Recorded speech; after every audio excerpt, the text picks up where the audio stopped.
परमेश्वर में अपने विश्वास में लोग भविष्य के लिए आशीर्वाद पाने की खोज करते हैं। यह उनकी आस्था में उनका लक्ष्य होता है। सभी लोगों की यही अभिलाषा और आशा होती है, लेकिन उनकी प्रकृति के भीतर के भ्रष्टाचार का हाल परीक्षण के माध्यम से किया जाना चाहिए। जिन जिन पहलुओं में तुम शुद्ध नहीं किए गए हो, इन पहलुओं में तुम्हें परिष्कृत किया जाना चाहिए। यह परमेश्वर की व्यवस्था है। परमेश्वर तुम्हारे लिए एक वातावरण बनाता है, परिष्कृत होने के लिए बाध्य करता है, जिससे तुम अपने खुद के भ्रष्टाचार को जान जाओ। अंततः तुम उस बिंदु पर पहुंच जाते हो जहां तुम मर जाना और अपनी योजनाओं और इच्छाओं को छोड़ देना और परमेश्वर की सार्वभौमिकता और व्यवस्था के प्रति समर्पण करना अधिक पसंद करते हो। इसीलिए अगर लोगों को कई वर्षों का शुद्धिकरण नहीं मिलता है, अगर वे एक हद तक पीड़ा नहीं सहते हैं, तो वे अपनी सोच और हृदय में देह के भ्रष्टाचार के बंधन से बचने में सक्षम नहीं होंगे। जिन भी पहलुओं में तुम अभी भी शैतान के बंधन के अधीन हो, जिन भी पहलुओं में तुम अभी भी अपनी इच्छाएं रखते हो, जिनमें तुम्हारी अपनी मांगे हैं, यही वे पहलू हैं जिनमें तुम्हें कष्ट उठाना होगा। केवल दुख से ही सबक सीखा जा सकता है, जिसका अर्थ है सत्य पाने और परमेश्वर के इरादे को समझने में समर्थ होना। वास्तव में कई सत्यों को कष्टदायक परीक्षणों के अनुभव से समझा जाता है। कोई भी व्यक्ति एक आरामदायक और सहज परिवेश में या अनुकूल परिस्थिति में परमेश्वर की इच्छा नहीं समझ सकता है। परमेश्वर की सर्वशक्तिमत्ता और बुद्धि को नहीं पहचान सकता है। परमेश्वर के धर्मी स्वभाव की सराहना नहीं कर सकता है। यह असंभव होगा।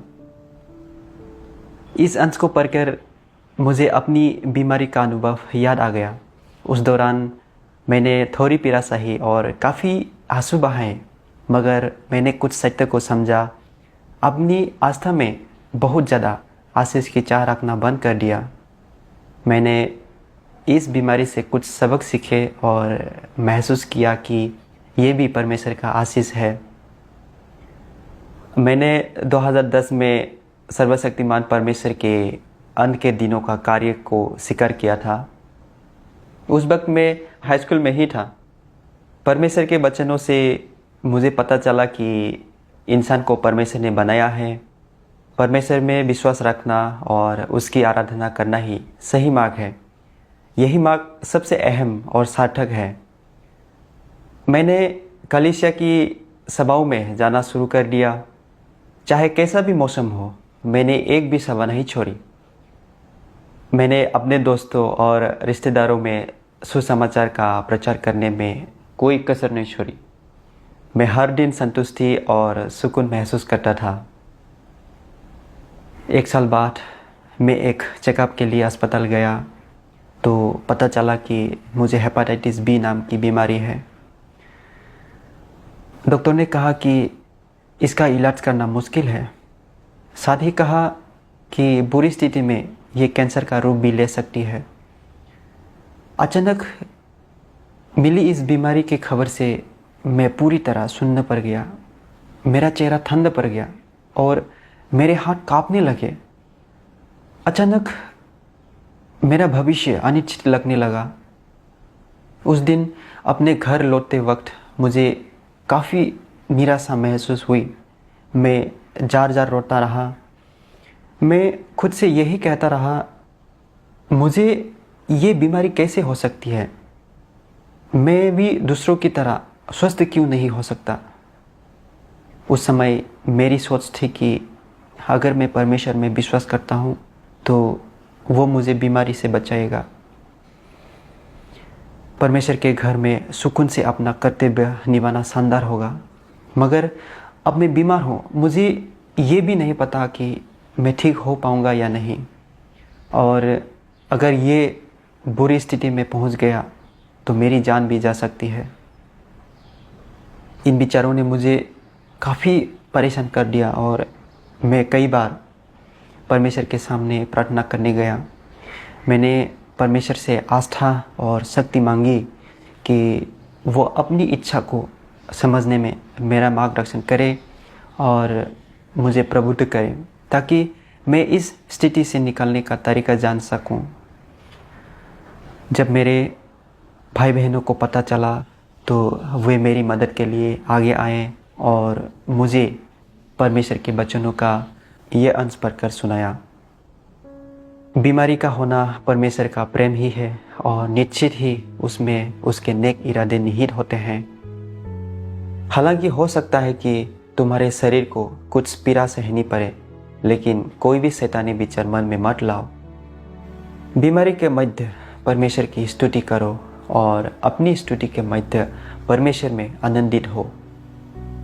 बीमारी की हालत में निराश ना हो, खोजते रहो और हिम्मत ना हारो, और परमेश्वर तुम्हें अपने प्रकाश से रोशन करेगा। आयुब का विश्वास कैसा था? सर्वशक्तिमान परमेश्वर एक सर्वशक्तिशाली चिकित्सक है। बीमारी में रहने का मतलब बीमार होना है, परंतु आत्मा में रहने का मतलब स्वस्थ होना है। जब तक तुम्हारी एक भी सांस बाकी है, परमेश्वर तुम्हें मरने नहीं देगा। इस अंश को पढ़कर मुझे पता चला कि मेरा अच्छी या बुरी स्थिति में होना परमेश्वर के हाथ में है। हर चीज़ पर परमेश्वर का राज है। मेरी सारी चिंता और जल्लाहट पूरी तरह से बेकार थी।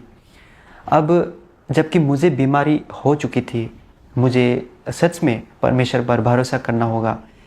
मेरी हालत बेहतर हो या ना हो, मैं परमेश्वर को दोष नहीं दे सकता, बल्कि मुझे उसकी सत्ता के आगे समर्पण करना होगा। तब से मैंने अपनी बीमारी के बारे में परमेश्वर से काफ़ी प्रार्थना की और मैंने इसका इलाज भी कराया। 6 महीने बाद मैं एक और चेकअप के लिए अस्पताल गया।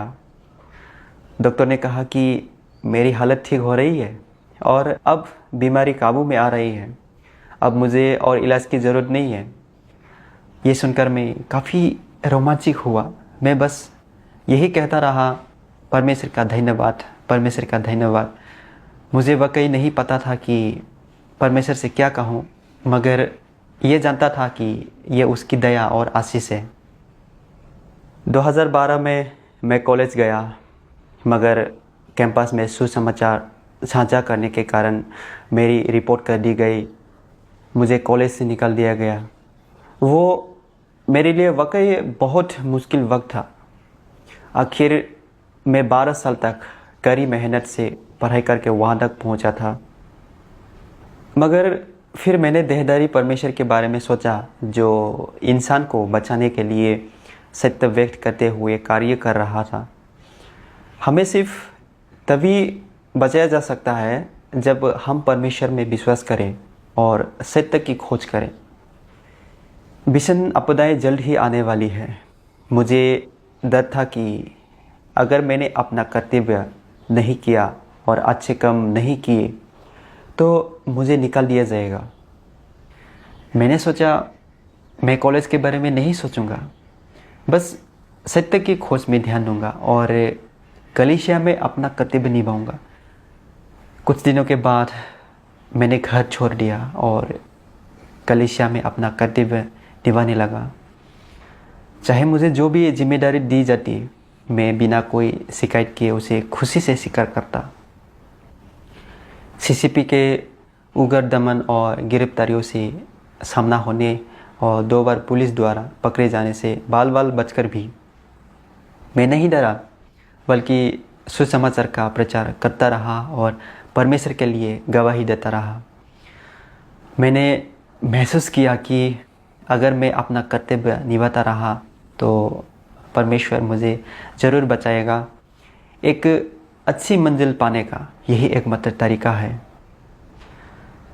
फरवरी 2015 में मुझे अपना कर्तव्य निभाने के लिए शहर से बाहर ट्रांसफ़र कर दिया गया। एक दिन अगुआ ने एक चेकअप के लिए मुझे अस्पताल जाने को कहा, इस आशंका में कि कहीं मैं दूसरों को संक्रमित ना कर दूं। जब मैंने ये सुना तो सोचा, मेरे पिछले चेकअप के बाद करीब 5 साल हो गए। इस दौरान मेरी बीमारी बहुत बढ़ गई होगी अगर ये वाकई संक्रामक हो गई या कैंसर में बदल गई तो अब मैं अपना काम नहीं कर पाऊँगा। ये सोचकर मैं बहुत दुखी हो गया, मैं बहुत डर गया और जानता था कि मैं इसे स्वीकार नहीं कर पाऊँगा। अगले दिन मैं अस्पताल गया, मगर वहाँ पहुँचकर मुझे काफ़ी घबराहट महसूस हुई। मैंने सोचा अगर मेरी बीमारी कैंसर में बदल गई होगी या अब काफ़ी संक्रामक हो गई होगी तो क्या वे यहाँ मेरा इलाज कर पाएंगे? अगर वे मेरा इलाज नहीं कर पाएँ तो मैं क्या करूँगा? उस वक्त मैंने परमेश्वर से प्रार्थना की और कहा कि चाहे जो भी हो मैं उसकी आज्ञा का पालन करूँगा।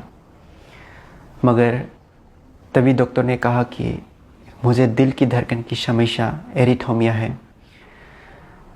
मैं एक बार फिर ये सोचकर चिंता में डूब गया, क्या ये बीमार होने का संकेत है? वरना मुझे दिल की धड़कन की समस्या क्यों होगी? डॉक्टर के चिंतित चेहरे को ध्यान से देखते हुए मुझे एहसास हुआ कि मेरे लिए संकेत अच्छे नहीं लग रहे हैं। डॉक्टर ने ज़्यादा कुछ नहीं कहा, मगर थोड़ा खून का नमूना लेकर मुझे घर जाने और इंतज़ार करने के लिए कहा। जैसे जैसे मेरे नतीजे के दिन करीब आ रहे थे, मेरी चिंता बढ़ती जा रही थी। मुझे बुरी खबर मिलने का डर था। लगा कि मैं उसका सामना नहीं कर पाऊँगा। मैं बस ठीक हो जाना चाहता था। एक हफ्ते बाद मैं अपने नतीजे लेने अस्पताल गया। डॉक्टर ने बताया कि मेरे खून में हेपेटाइटिस बी की मात्रा काफ़ी बढ़ गए हैं। अब ये एक्यूट हेपेटाइटिस बन गया है। उसने कहा कि ये बहुत ही संक्रामक है और मुझे तुरंत इलाज की ज़रूरत है। मैंने सोचा मैं तो गया काम से, क्या अब मैं अपना कर्तव्य निभा पाऊँगा? क्या मैं सभाओं में हिस्सा ले पाऊँगा और कलीसियाई जीवन जी पाऊँगा? घर लौटते हुए रास्ते में मैं बस अपनी बीमारी के बारे में सोचता रहा। बाइक चलाना भी मुश्किल लग रहा था। वापस लौटकर इलाज के बारे में ऑनलाइन खोज करते हुए मैंने पढ़ा कि एक्यूट हेपेटाइटिस की वजह से लोग कोमा में जा सकती है और फिर कुछ ही दिनों में मौत भी हो सकती है। मैं भय से कांप उठा और सोचा क्या मेरे साथ भी ऐसा होगा? अगर मैं सच में इस तरह मर गया तो क्या ये मेरी आस्था का अंत नहीं होगा? दूसरे सभी भाई बहन कितने स्वस्थ हैं, सिर्फ मैं ही बीमार क्यों हूँ? मैं दूसरों से इतना अलग क्यों हूँ? मुझे दूसरों से अधिक जलन होने लगी। वे किसी बीमारी से परेशान नहीं थे और सुकून से अपना कर्तव्य निभा सकते थे। वे अच्छे कर्म तैयार कर रहे थे और वे परमेश्वर द्वारा बचाए जाएंगे। दूसरी तरफ मैं बीमार था। मुझे कोई अंदाज़ा नहीं था कि फिर से अपना कर्तव्य निभा पाऊंगा भी या नहीं। अगर नहीं तो क्या मुझे त्याग दिया जाएगा और मैं आपदाओं में डूब जाऊंगा? अपनी आस्था के कारण मुझे कॉलेज से निकाल दिया गया और मैंने दुनिया में अपना भविष्य खो दिया। मेरा कभी कोई साथी नहीं रहा और अपने कर्तव्य के लिए मैंने घर भी छोड़ दिया। अगर परमेश्वर ने मुझे त्याग कर हटा दिया तो क्या इसका मतलब ये नहीं कि इतने सालों की आस्था में मैंने जो भी किया सब बेकार हो गया? अब अगर मैं घर गया तो सीसीपी मुझे गिरफ्तार कर लेगी, मुझे पकड़कर जेल में डाल दिया जाएगा। इन विचारों ने मुझे अधिक से अधिक परेशान और निराश कर दिया। मैंने सोचा परमेश्वर, क्या तुम मुझे उजागर करने और हटाने के लिए इस बीमारी का इस्तेमाल कर रहे हो? मेरी आंखों से आंसू बहते रहे। मैं काफ़ी कमज़ोर महसूस कर रहा था। अपने काम में या कुछ भी करने में मन नहीं लग रहा था। मुझे खाने का भी मन नहीं करता था। मैं पूरी तरह थका हुआ लग रहा था। अपनी पीड़ा में मैंने परमेश्वर के सामने जाकर प्रार्थना की, सर्वशक्तिमान परमेश्वर, मुझे बहुत कमज़ोरी महसूस हो रही है। और मैं काफ़ी पीड़ा में हूँ। मैं लगातार अपने भविष्य के बारे में सोच रहा हूँ। मुझे लगता है कि अब मेरी कोई मंजिल नहीं है। प्रिय परमेश्वर, मैं जानता हूँ कि तुमने मेरे अंदर ये बीमारी आने दी है। कृपा करके मुझे प्रबुद्ध करो और राह दिखाओ ताकि मैं तुम्हारी इच्छा को समझ सकूं। फिर परमेश्वर के वचनों का ये अंश मुझे याद आया। सभी लोगों के लिए शुद्धिकरण कष्टदायी होता है और उसे स्वीकार करना बहुत कठिन होता है, परंतु शुद्धिकरण के दौरान ही परमेश्वर मनुष्य के समक्ष अपना धर्मी स्वभाव स्पष्ट करता है और मनुष्य से अपनी अपेक्षाएं सार्वजनिक करता है और अधिक प्रबुद्धता, अधिक वास्तविक कांच छांट और व्यवहार प्रदान करता है।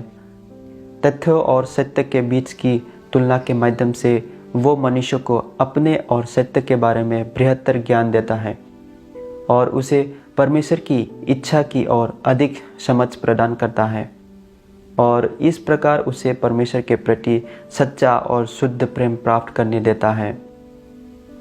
शुद्धिकरण का कार्य करने में परमेश्वर के ये लक्ष्य है। उस समस्त कार्य के जो परमेश्वर मनुष्य में करता है अपने लक्ष्य और अपना अर्थ होता है। परमेश्वर निरर्थक कार्य नहीं करता और ना ही वो ऐसा कार्य करता है जो मनुष्य के लिए लाभदायक ना हो।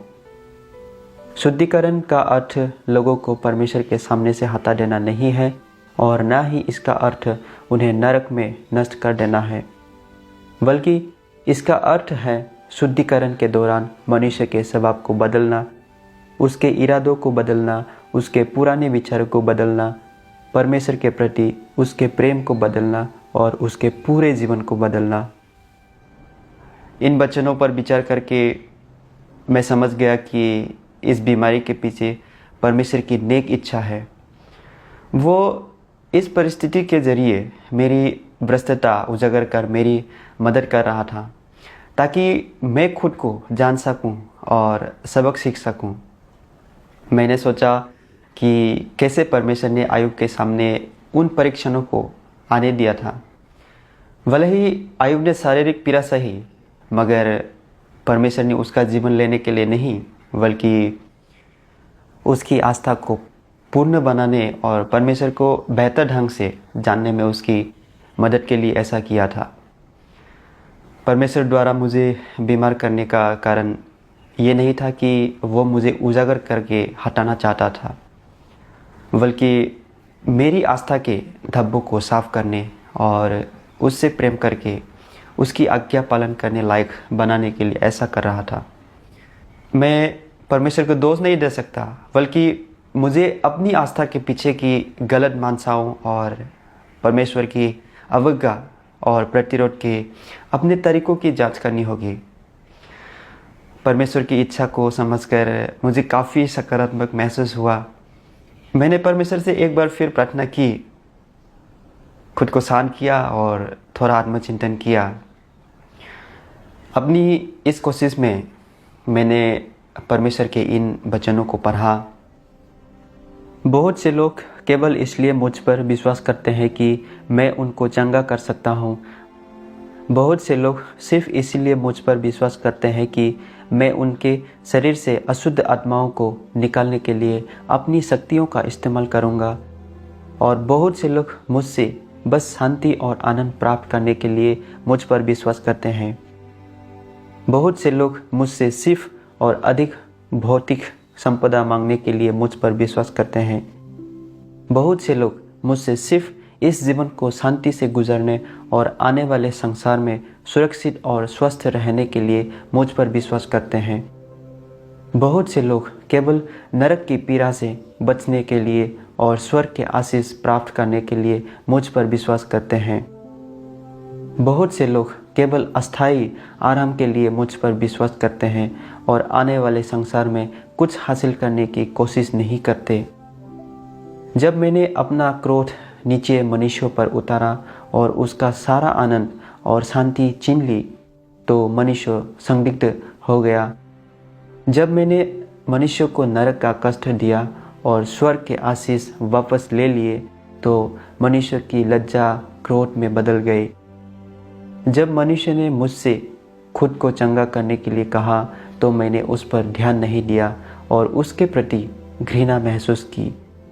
तो मनुष्य मुझे छोड़कर चला गया और बुरी दवाइयों तथा जादू टोने का मार्ग खोजने लगा। जब मैंने मनुष्य द्वारा मुझसे मांगा गया सब कुछ वापस ले लिया तो हर कोई बिना कोई निशान छोड़े गायब हो गया।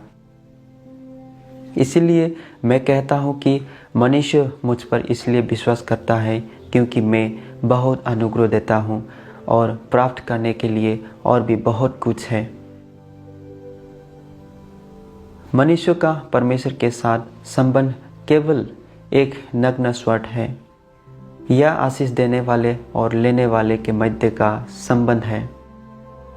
स्पष्ट रूप से कहें तो यह कर्मचारी और नियोक्ता के मध्य के संबंध के समान है। कर्मचारी केवल नियोक्ता द्वारा दिए जाने वाले प्रतिफल प्राप्त करने के लिए कार्य करता है। इस प्रकार के संबंध में कोई स्नेह नहीं होता, केवल एक लेन देन होता है। प्रेम करने या प्रेम पाने जैसे कोई बात नहीं होती, केवल दान और दया होती है। कोई समझदारी नहीं होती, केवल दबा हुआ आक्रोश और धोखा होता है। कोई अंतरंगता नहीं होती, केवल एक अगम खाई होती है।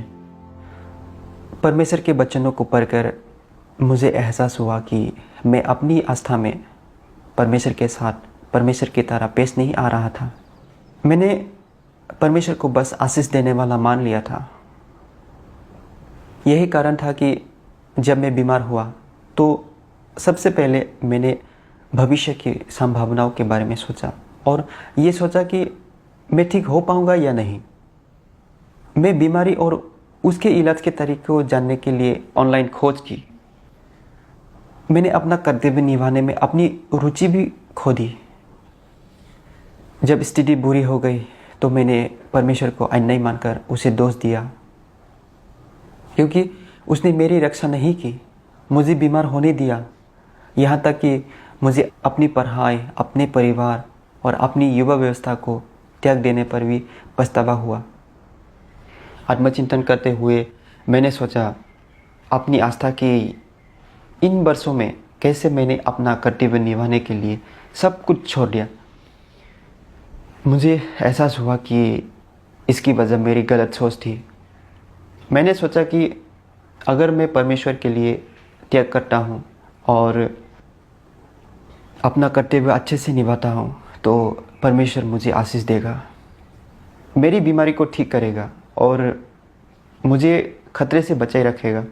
फिर मैं आपदाओं से बच निकलूँगा और नहीं मरूँगा। मैं जीवित रहूँगा और मुझे एक अच्छी मंजिल मिलेगी। यही एकमात्र वजह थी कि मैं अपने कर्तव्य में कष्ट उठाना और कीमत चुकाना चाहता था। परमेश्वर में विश्वास करने और अपना कर्तव्य निभाने की मेरी प्रेरणा आशीष पाने के लिए थी। जब मेरी हालत गंभीर हो गई तो आशीष पाने की मेरी उम्मीदें टूट गई। सत्य की खोज करने का मेरा संकल्प और अपना कर्तव्य निभाने की मेरी प्रेरणा खत्म हो गई। मैंने अपने दिल में परमेश्वर से तर्क भी किया। मुझे एहसास हुआ कि आस्था में मैंने सिर्फ आशीषों की चाह की थी। जब मैं बीमार हुआ तो मैंने सिर्फ अपने भविष्य की संभावनाओं के बारे में सोचा और अपने हितों पर ध्यान दिया। मैंने परमेश्वर की इच्छा की खोज बिल्कुल भी नहीं की, बल्कि परमेश्वर को दोष दिया, उसे गलत समझा और धोखा दिया। मैं बहुत स्वार्थी और नीच था। मेरे इन विचारों ने परमेश्वर को काफ़ी तकलीफ दी और उसे निराश किया। इन तथ्यों से मुझे पता चला कि मेरी आस्था एक सृजित प्राणी का कर्तव्य निभाने या सत्य की खोज करने की नहीं थी। ये सिर्फ एक सुकून भरा जीवन और एक अच्छी मंजिल पाने के लिए थी। मैं भविष्य के इनामों और आशीषों के बदले में परमेश्वर के साथ अपनी पीड़ा का सौदा करना चाहता था। क्या मैं परमेश्वर का इस्तेमाल करके उससे धोखा करने की कोशिश नहीं कर रहा था? पौलुस ने कई सालों तक काम किया और काफ़ी कष्ट उठाया और अंत में उसे अपनी जान भी देनी पड़ी। मगर वो एक सृजित प्राणी का कर्तव्य निभाने के लिए काम नहीं कर रहा था। उसने इनाम और टास्क पाने के लिए ऐसा किया था। आखिर में मुझे एहसास हुआ कि मैं पौलुस के रास्ते पर ही चल रहा था। परमेश्वर पवित्र और धार्मिक है। वो अपने राज्य में किसी को इस तरह सौदेबाजी करने और अपने साथ धोखा करने कैसे दे सकता था, जैसे कि मैं कर रहा था। इस पर गौर करके आखिर में ये समझ पाया कि मैं जिस बीमारी से अभी मैं गुजर रहा हूँ, उसके ज़रिए परमेश्वर आशीष पाने की मेरी मानसा को उजागर कर रहा है।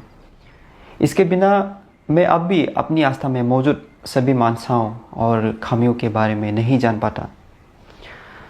मुझे पता नहीं चल पाता कि मैं पौलुस के रास्ते पर चल रहा था, जिसकी परमेश्वर निंदा करता है। ये सोचकर मैंने इस बीमारी को लेकर ज़्यादा परेशान महसूस नहीं किया, बल्कि इस तरीके से उजागर करके मुझे बचाने के लिए मैंने परमेश्वर का धन्यवाद किया।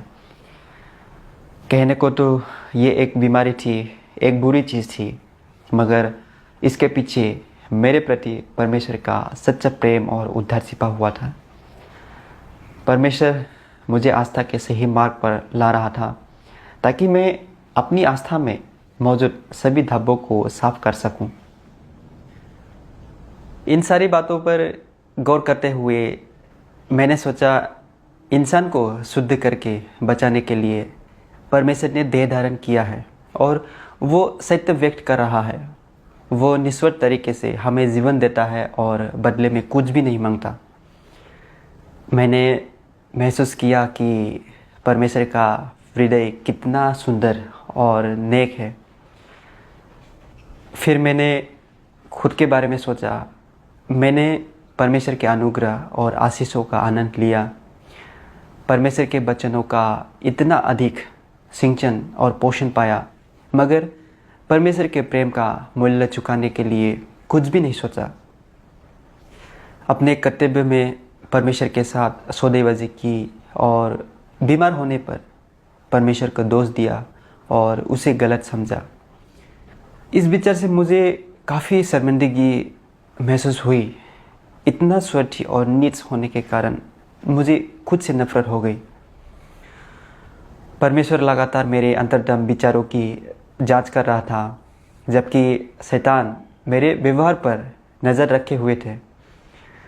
मैं शैतान के हाथों की कठपुतली नहीं बन सकता था।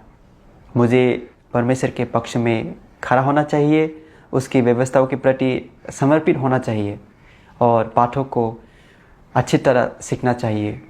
फिर मैंने परमेश्वर से प्रार्थना की। मैंने कहा, परमेश्वर, मैं आशीष पाने की अपनी इच्छा को त्यागना चाहता हूँ और अब अपने भविष्य के बारे में नहीं सोचना चाहता। चाहे मेरी हालत ठीक हो या ना हो, मैं तुम्हारी आज्ञा का पालन करना चाहता हूँ। चाहे मेरी हालत ठीक हो या ना हो, मैं तुम्हारी आज्ञा का पालन करना और तुम्हारे लिए गवाही देना चाहता हूँ, ताकि शैतान को शर्मिंदा कर सकूँ। प्रार्थना करने के बाद मुझे काफ़ी सुकून महसूस हुआ और अब मैंने अपने बारे में अधिक सोचना बंद कर दिया। फिर मैंने परमेश्वर के वचनों का एक अंश पढ़ा। परमेश्वर हमें जीने देता है, इसलिए हमें अपने कर्तव्यों को अच्छी तरह से निभाना चाहिए। हमारे जीवन का प्रत्येक दिन एक दिन का कर्तव्य है जो हमें करना होगा। हमें परमेश्वर के आदेश को अपना सबसे महत्वपूर्ण कार्य मानना चाहिए और अपने कर्तव्यों का निर्वहन ऐसे करना चाहिए जैसे कि वे जीवन के सबसे बड़े मुद्दे हो। यद्यपि हम अपने कर्तव्यों के परिपूर्ण समापन का अनुसरण ना भी करें, तो भी हम अपने विवेक के अनुसार कार्य करें, जिससे शैतान हमारे खिलाफ आरोप लगाने में असमर्थ हो जाए तथा अपनी अंतरात्मा में किसी अपराध बोध के बिना हम परमेश्वर को संतुष्ट कर सकें और हमें कोई भी पछतावा ना रहे। परमेश्वर में विश्वास करने वाले व्यक्ति को अपनी कर्तव्य को इसी दृष्टिकोण से देखना चाहिए। मुझे नहीं पता था कि मैं ठीक हो पाऊंगा भी या नहीं, मगर मैं परमेश्वर के दिए हुए कर्तव्य को पूरा कर सकता था। उसके बाद मैंने अपनी बीमारी को रुकावट नहीं बनने दिया और पूरे दिल से अपना कर्तव्य निभाने लगा। मैं अपनी बीमारी के बारे में जानने के लिए वापस अस्पताल गया। डॉक्टर ने कहा कि मेरी हालत बेहतर है और मेरा लीवर सामान्य तरीके से काम कर रहा है। मेरे खून में काफ़ी संक्रमण था, मगर बाकी सब कुछ ठीक था। डॉक्टर ने कहा कि मुझे फिक्र नहीं करनी चाहिए और मुझे बस सामान्य इलाज की ज़रूरत है। डॉक्टर के ये कहने पर मैंने मन ही मन परमेश्वर को धन्यवाद किया। मैंने महसूस किया कि परमेश्वर मुझ पर दया कर रहा है। मैं कितना स्वार्थी और नीच था, सिर्फ अपने फ़ायदे की सोच रहा था। थोड़ा कर्तव्य निभाने के बदले में परमेश्वर से कुछ पाना चाहता था। उससे धोखा करके उसे नाराज़ कर रहा था, मगर उसने मेरी विद्रोहशीलता को अनदेखा कर दिया। वो मुझे प्रबुद्ध करने और राह दिखाने के लिए अपने वचनों का इस्तेमाल करता रहा, ताकि मैं उसके कार्य का अनुभव कर सकूं। अपनी आस्था में मौजूद अपनी गलत सोच और मानसाओं को जान सकूं। मैंने सच में महसूस किया कि परमेश्वर का प्रेम कितना महान है। उसके बाद मैंने अपना कर्तव्य निभाने पर पूरा ध्यान दिया। मैंने सोचा कि इस बीमारी के ज़रिए मैंने कुछ सबक सीखे हैं और मेरा आध्यात्मिक कद थोड़ा बढ़ गया है। इसलिए जब परमेश्वर ने मेरे लिए एक और परीक्षण की व्यवस्था की, तो एक बार फिर उजागर किए जाने पर मैं हैरान रह गया। 1 महीने बाद मेरी अगुआ ने एक और चेकअप के लिए मुझे अस्पताल जाने को कहा। उसने कहा कि अगर मेरी बीमारी बहुत अधिक संक्रामक हुई तो मुझे दूसरों से अलग होकर अपनी ज़िंदगी जीनी होगी। उसे ऐसा कहते सुनकर मैं काफ़ी परेशान हो गया, जैसे कि मेरी छाती पर कोई भारी बोझ आ पा रहा हो। मेरा मन तेज़ी से सोचने लगा, अगर मुझे दूसरों से अलग रखा गया तो मैं सभाओं में नहीं जा पाऊंगा या कलीसियाई जीवन नहीं जी पाऊंगा। अगर मैं किसी दिन ज़्यादा ही बीमार हो गया और इसके बारे में कोई भी ना जान पाया तो मैं क्या करूंगा? जब भीषण आपदाएं आएंगी, सभी भाई बहन एक साथ सहभागिता करेंगे, एक दूसरे की मदद और सहयोग करेंगे, मगर मैं बस खुद के भरोसे रहूँगा। क्या मैं मजबूती से खड़ा रह पाऊँगा? मैंने जितना अधिक इसके बारे में सोचा, उतना ही निराश हो गया। अगुआ ने मुझसे सहभागिता की और मुझसे परमेश्वर की सत्ता के प्रति समर्पित होना सीखने के लिए कहा। उसने कहा कि इन हालत में मुझे परमेश्वर की इच्छा को जानने की कोशिश करनी चाहिए और अय्यूब की तरह चाहे आशीष मिले या आपदा, हर हाल में परमेश्वर का गुणगान करना चाहिए। ये सुनकर मुझे प्रेरणा मिली और मैंने पिछली बार के अपने अनुभव को याद किया। मुझे एहसास हुआ कि इसकी अनुमति मुझे परमेश्वर ने दी है और सबसे पहले मुझे अपने आप को समर्पित करना है। फिर मैंने परमेश्वर के वचनों के पाठ का ये वीडियो देखा। सर्वशक्तिमान परमेश्वर कहते हैं, अय्यूब ने परमेश्वर से किन्हीं लेन देनों की बात नहीं की और परमेश्वर से कोई याचनाएं या मांगे नहीं की। उसका परमेश्वर के नाम की स्तुति करना भी सभी चीज़ों पर शासन करने की परमेश्वर की महान सामर्थ्य और अधिकार के कारण था, और वो इस पर निर्भर नहीं था कि उसे आशीषें प्राप्त हुई या उस पर आपदा टूटी। वो मानता था कि परमेश्वर लोगों को चाहे आशीष दे या उन पर आपदा लाए, परमेश्वर की सामर्थ्य और उसका अधिकार नहीं बदलेगा, और इस प्रकार व्यक्ति की परिस्थितियाँ चाहे जो हो, परमेश्वर के नाम की स्तुति की जानी चाहिए। मनुष्य को धन्य किया जाता है तो परमेश्वर की संप्रभुता के कारण किया जाता है, और इसलिए जब मनुष्य पर आपदा टूटती है तो वो भी परमेश्वर की संप्रभुता के कारण ही टूटती है। परमेश्वर की सामर्थ्य और अधिकार मनुष्य से संबंधित सब कुछ पर शासन करते हैं और उसे व्यवस्थित करते हैं। मनुष्य के सौभाग्य के उतार चढ़ाव परमेश्वर की समर्थ और उसके अधिकार की अभिव्यंजना है, और जिसका चाहे जो दृष्टिकोण हो, परमेश्वर के नाम की स्तुति की जानी चाहिए। यही वो है जो अय्यूब ने अपने जीवन के वर्षों के दौरान अनुभव किया था और जानने लगा था। अय्यूब के सभी विचार और कार्यकलाप परमेश्वर के कानों तक पहुँचे थे और परमेश्वर के सामने आए थे और परमेश्वर द्वारा महत्वपूर्ण माने गए थे।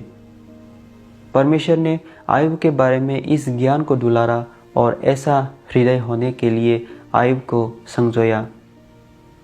यह हृदय सदैव और सर्वत्र परमेश्वर के आदेश की प्रतीक्षा करता था और समय या स्थान चाहे जो हो, उस पर जो कुछ भी टूटता उसका स्वागत करता था। अय्यूब ने परमेश्वर से कोई मांगे नहीं की। उसने स्वयं अपने से जो मांगा वो यह था कि परमेश्वर से आए सभी व्यवस्थाओं की प्रतीक्षा करे, स्वीकार करे, सामना करे और आज्ञा पालन करे। अय्यूब इसे अपना कर्तव्य मानता था और यह ठीक वही था जो परमेश्वर चाहता था। इसे देखकर मैंने खुद को काफ़ी शर्मिंदा महसूस किया। अय्यूब ने परमेश्वर के नाम का गुणगान सिर्फ खाली शब्दों से नहीं किया, उसने अपने दिल की गहराई से परमेश्वर का गुणगान किया। अय्यूब परमेश्वर के अधिकार, उसकी सर्वशक्तिमत्ता और संप्रभुता को जानता था। इसीलिए उसके दिल में परमेश्वर का भय था और उसने परमेश्वर को वाकई परमेश्वर माना था। यही कारण था कि परमेश्वर ने चाहे जैसा भी आयोजन किया और जैसे भी व्यवस्था की, उसने कोई शिकायत नहीं की या कोई मांग नहीं रखी। अय्यूब ने परमेश्वर से सौदेबाजी करने की कोशिश नहीं की। उसे आशीष मिले हो या आपदा का सामना करना पड़ा हो, उसने बस परमेश्वर की आज्ञा का पालन किया। उसने परमेश्वर की आज्ञा पालन को अपने जीवन से अधिक महत्वपूर्ण माना। मैंने खुद के बारे में सोचा, मैंने बार बार परमेश्वर से सौदेबाजी करने की कोशिश और जिद्दी बनकर आशीष पाने की चाह क्यों की? क्योंकि मेरे दिल में परमेश्वर के लिए जगह नहीं थी और मैंने अपने दिल में परमेश्वर का भय नहीं माना। मैंने अपने भविष्य की संभावनाओं और आशीष पाने को काफ़ी महत्व दिया। यही कारण था कि जब मैं बीमार पड़ा तो मैंने परमेश्वर के सामने बिल्कुल भी समर्पण नहीं किया। परमेश्वर के अनुग्रह से मैं कुछ आशीषों का आनंद उठा रहा था और परमेश्वर की सत्ता ही मेरे लिए ये बीमारी लेकर आई थी। मेरे पास जो कुछ भी था वो परमेश्वर ने मुझे दिया था। अगर उसने सब कुछ ले लिया तो वो भी परमेश्वर की धार्मिकता होगी। मेरे जैसे एक चींटी से भी तुच्छ इंसान की परमेश्वर से तर्क करने की हिम्मत कैसे हुई?